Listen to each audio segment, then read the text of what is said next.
दो अनमोल सलाह जिंदगी के लिए। बहुत ही महत्वपूर्ण कहानी। प्रसारित चाणक्य नीति। बहुत समय पहले की बात है। एक बर्फीली सिलचर के समीप एक गांव में महिवाल नामक व्यक्ति रहता था।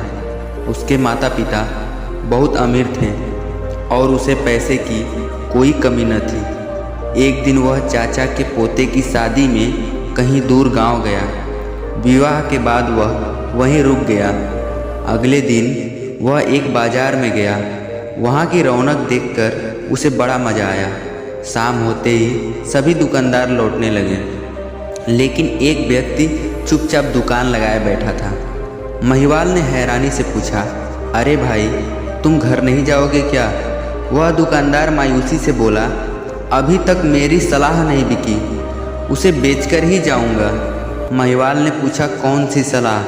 सलाह? कैसी सलाह? दुकानदार बोला, पहले कीमत तो चुकाओ। दुकानदार ने हाथ नचाते हुए कहा, कितने पैसे लगेंगे? महिवाल ने लापरवाही से पूछा, एक सलाह का 1000 रुपया लगेगा। मेरे पास 2 ही हैं, दुकानदार ने व्यस्त भाव से कहा। उसकी बात सुनकर महिवाल को हंसी आ गई। भला कहीं सलाह भी खरीदी जाती है? परंतु ना जाने महिवाल के मन में क्या आया, उसने 2000 रुपये गिनकर उसके सामने रख दिए।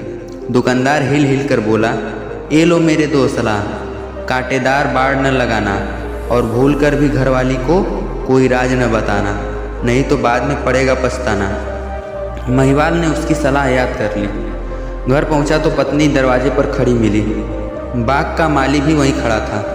वह माली से उसकी पत्नी दरवाजे के ऊपर बाड़ लगवा रही थी, कांटेदार। महिवाल को नई नई सलाह याद थी।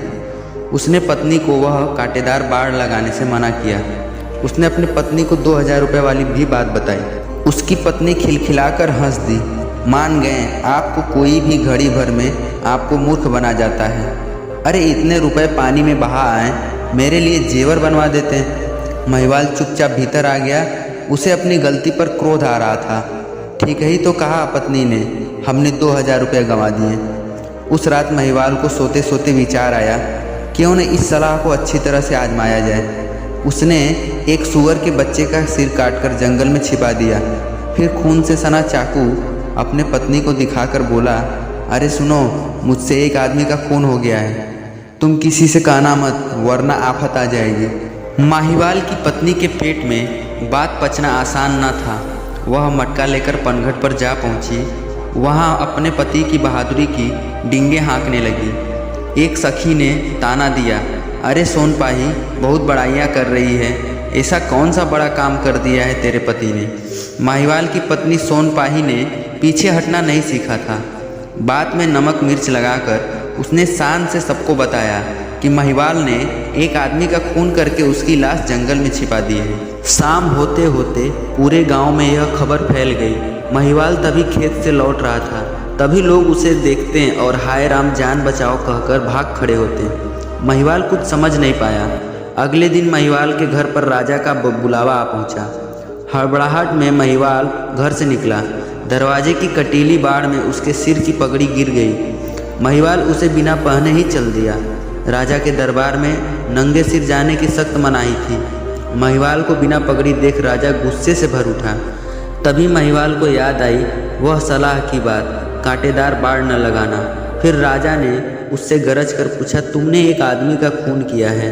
महिवाल ने हकलाते हुए उत्तर दिया, जी मैं नहीं, क्या मैं लगा रखा है, स्वयं तुम्हारी पत्नी उस खून की गवाह है। महिवाल के कानों में गूंजने लगा उस सलाहकार की सलाह, घरवाली को कोई राज न बताना, नहीं तो बाद में पड़ेगा पछताना। वह खिलखिलाकर हंस दिया। उसने धीरे धीरे राजा को समझाया कि किस तरह उसने सलाहों की परीक्षा लेनी चाहिए। राजा से आज्ञा लेकर वह जंगल में सूअर का कटा सिर ले आया। राजा ने सारी बात सुन ली तो वह भी हंसने लगा, लोटपोट हो गया। महिवाल को ढेरों इनाम देकर विदा किया गया। सोनपाही कुछ नहीं जान पाई, परंतु महिवाल ने उन सलाहों को सारी उम्र अमल में लाने का निश्चय किया। तो मेरे प्रिय दोस्तों, इस कहानी से हमें यही सीख मिलती है कि अपने घर पर ऐसी कोई भी चीज़ नहीं लगानी चाहिए जिससे स्वयं को नुकसान पहुँचे। दूसरी चीज़, औरतों को सारी बात इसलिए नहीं बतानी चाहिए क्योंकि उनके पेट में कोई बात पच नहीं सकता। इसका कारण क्या है? भगवान की ओर से उन्हें एक श्राप मिला है। इस बात को हमेशा याद रखें। तो मैं उम्मीद करता हूँ कि आज की यह कहानी आप लोगों को बेहद पसंद आई होगी। तो वीडियो को लाइक और शेयर करना ना भूलें। मेरे चैनल पर नए हैं तो चैनल को सब्सक्राइब जरूर करें। हमारे चैनल पर इसी तरह की कहानी प्रसारित की जाती है। तो आज के लिए बस इतना ही। मिलते हैं एक पावरफुल कहानी के साथ। तब तक के लिए जय हिंद, जय भारत।